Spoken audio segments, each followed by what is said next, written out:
अस्सलाम वालेकुम रहमतुल्लाहि वबरकातुहू।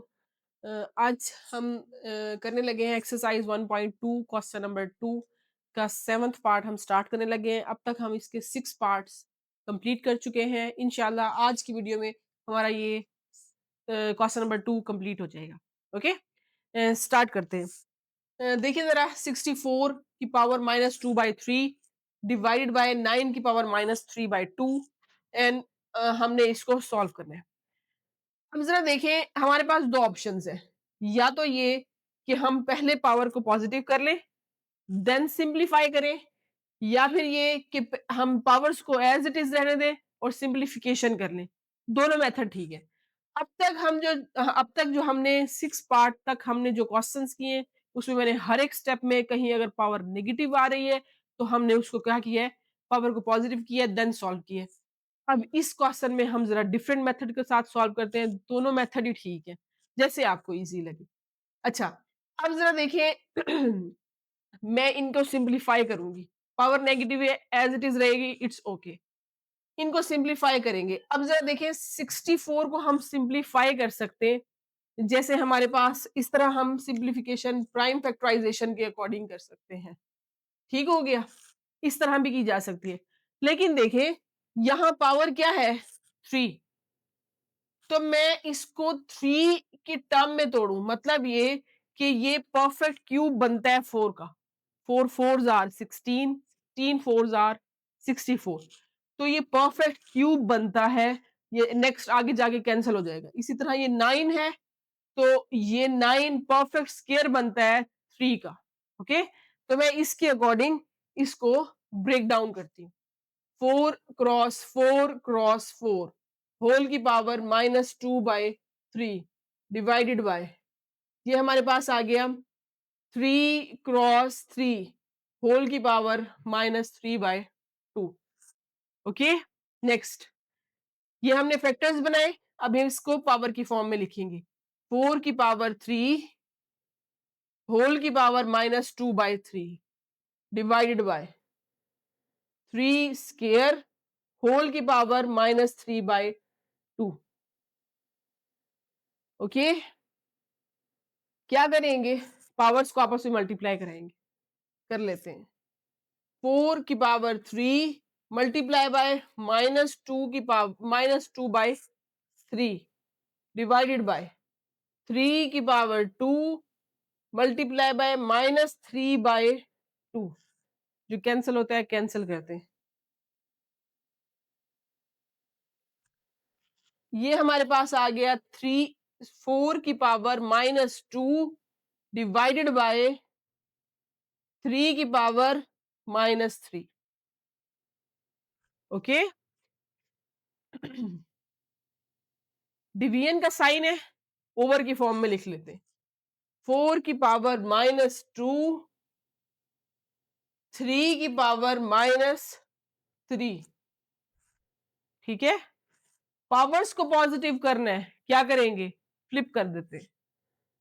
4 की पावर, सॉरी 4 नहीं आएगा, 3 आएगा। 3 की पावर 3 4 की पावर 2,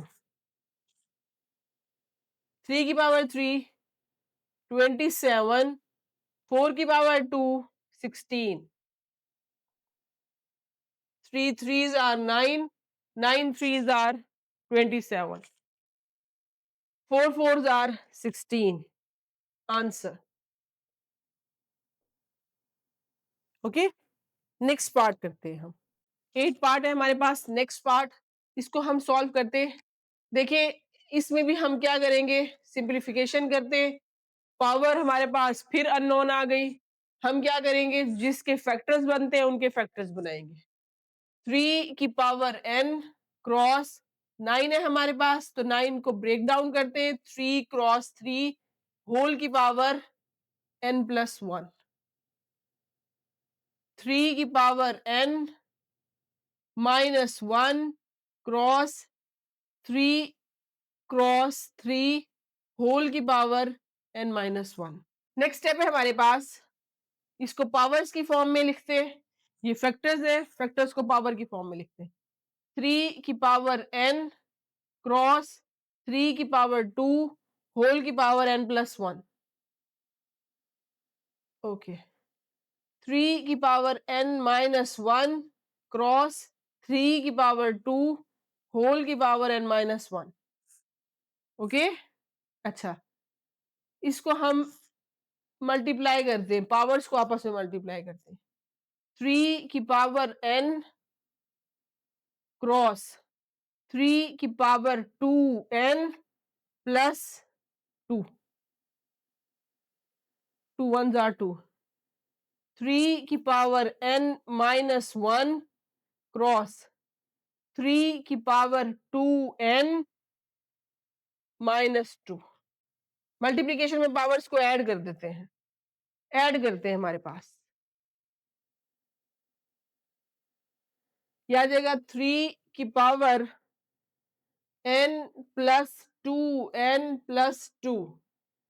ओके, ये आ जाता है हमारे पास 3 की power n minus 1 plus 2n minus 2, that is equal to 3 की power n plus 3n, 1n plus 2n, 2। ये आ जाएगा हमारे पास 3 की power 2n plus n, 3n, और ये हमारे पास आ जाएगा माइनस 3। अब क्या करेंगे, देखें बेस हमारे पास सेम है, डिवीजन हो रही है, तो हम क्या करते हैं, इसको ऊपर लेकर जाते हैं। डिवीजन में पावर्स नेगेटिव होती हैं, अगर बेस सेम हो तो ये पावर्स नेगेटिव हो रही है। 3n plus 2 as it is, ये हमारे पास पावर नेगेटिव होगी। नेगेटिव पावर्स जब होती हैं तो जो प्लस का साइन होता है वो माइनस का हो जाता है, जो माइनस का होता है वो प्लस का हो जाता है। 3n है तो दैट इज हमारे पास आ जाएगा माइनस 3n, ये ऊपर जाएगा, प्लस का था माइनस का हो गया, ये माइनस का था प्लस का हो गया। ओके, तो ये हमारे पास प्लस का माइनस का कैंसिल, 3 की power 2 plus 3 that is equal to 3 की power 5, that is equal to 3 की पावर 5, 243 आंसर। नेक्स्ट पार्ट हमारे पास है नाइन्थ पार्ट, आई एक्स। ये हमारे पास बाकी सब क्वेश्चन से डिफरेंट है, ये लास्ट पार्ट है इस क्वेश्चन का, ये बाकी सब क्वेश्चन से डिफरेंट है। इसको जरा सा देखते हैं हम। देखें ये डिफरेंट कैसे है। हमारे पास अब तक के जितने भी क्वेश्चंस हैं, आप प्रीवियस वीडियो में देखें, हमारे पास 6 क्वेश्चन है, 8th क्वेश्चन है, मतलब 8th पार्ट और 6th पार्ट में क्या होता है कि जो पावर होती है वो ऐसे नंबर्स के ऊपर होती है जिनके फैक्टर्स बने जा सकते हैं, बनाए जा सकते हैं, उन नंबर्स के ऊपर पावर्स होती हैं। और हम क्या करते थे, हम सबसे पहले सिंप्लीफाई करते थे। हम जो भी हमारे पास क्वेश्चन होता था, उसको जैसे फॉर एग्जांपल 25 है, 16 है, तो हमने उसके क्या करने होते थे, फैक्टर्स बना देने होते थे। इस क्वेश्चन में ऐसा नहीं है। इस क्वेश्चन में क्या हो रहा है कि जो पावर है वो एक प्राइम नंबर के ऊपर है। अब प्राइम नंबर्स के तो फैक्टर्स बनते नहीं है, तो इसको हम थोड़ा सा डिफरेंट तरीके से लेके चलते हैं। वो कैसे? अच्छा, दो नंबर्स आ रहे हैं जिनके फैक्टर्स बनाए जा सकते हैं, 6 एंड 9। अब 6 और 9 के फैक्टर्स बना भी लें तो क्या ही फर्क पड़ता है, कैसे? 9 है, 3 क्रॉस 3 इधर लिख भी दूं तो 5 की पावर n है, वो तो इससे मल्टीप्लाई हो नहीं सकते। इसी तरह यहाँ 6 है, 2 क्रॉस 3 फैक्टर बनता है, तो उसको अगर इधर लिख भी दिया जाए तो इससे कोई फर्क नहीं पड़ता। तो दैट्स वाई ये उन तमाम क्वेश्चन से जो हम पीछे करके आ रहे हैं उनसे डिफरेंट है। इसको हम डिफरेंट वे में लेके चलेंगे। क्या करते हैं, देखिए जरा। अब पावर्स को हम सेपरेट करते हैं। ये 5 की पावर n प्लस 3 है ना, इसको हम सेपरेट कर लेते हैं। सेपरेट मतलब 5 की पावर n अलग, 5 की पावर 3 अलग। ओके, थोड़ा सा स्केच बन जाएगा, आपको आहिस्ता आहिस्ता समझ आ जाएगी कि हमने ऐसा क्यों किया। 5 की पावर n डॉट, या क्रॉस भी लगा सकते हैं, 5 की पावर 3 क्रॉस लगा देते। Okay, minus 6 as it is, 5 की पावर n क्रॉस 5 की पावर 1। ये हमने कैसे किया, मल्टीप्लीकेशन में पावर्स ऐड होती हैं, मल्टीप्लीकेशन में पावर्स ऐड होती है, ऐड हुई हुई पावर्स को हम जब सेपरेट करेंगे तो अलग बेस के साथ मल्टीप्लीकेशन के साइन के साथ लिखेंगे, तो हमने वही किया। ये जो हमारे पास टर्म्स हैं ये एज इट इज आएंगी, 9 क्रॉस 5 की पावर n माइनस 4 क्रॉस 5 की पावर n। Okay, next. अब जरा देखें, ये पूरी टर्म हमारे पास एक टर्म कंसीडर होती है और ये पूरी टर्म हमारे पास एक टर्म कंसीडर होती है। इसमें भी 5 की पावर n पड़ा हुआ है, इसमें भी 5 की पावर n पड़ा हुआ है। 5 की पावर n को कॉमन निकाल लेते हैं। 5 की पावर 3 माइनस 6 क्रॉस 5, 5 की पावर 1 5 ही होते हैं। ये भी एक टर्म है और ये भी एक टर्म है, इसमें से हम क्या करेंगे, 5 की पावर n को कॉमन निकाल लेंगे। क्या बचेगा पीछे, 9 माइनस 4। अब आपको समझ आ गई कि हमने 5 की power n first of all क्यों कॉमन निकाला, नेक्स्ट ये कि यहां हमने सेपरेट क्यों किया। ओके, नेक्स्ट स्टेप की तरफ चलते हैं। 5 की पावर n और 5 की पावर n क्या हो गए, कैंसिल। वो जो एक अननोन टर्म थी वो तो हो गई खत्म।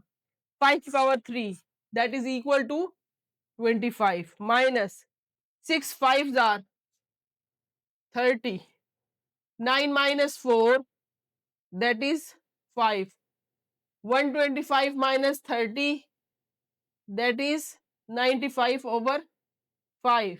5 को डिवाइड करते हैं 95 पर, दैट इज 19। Okay, answer.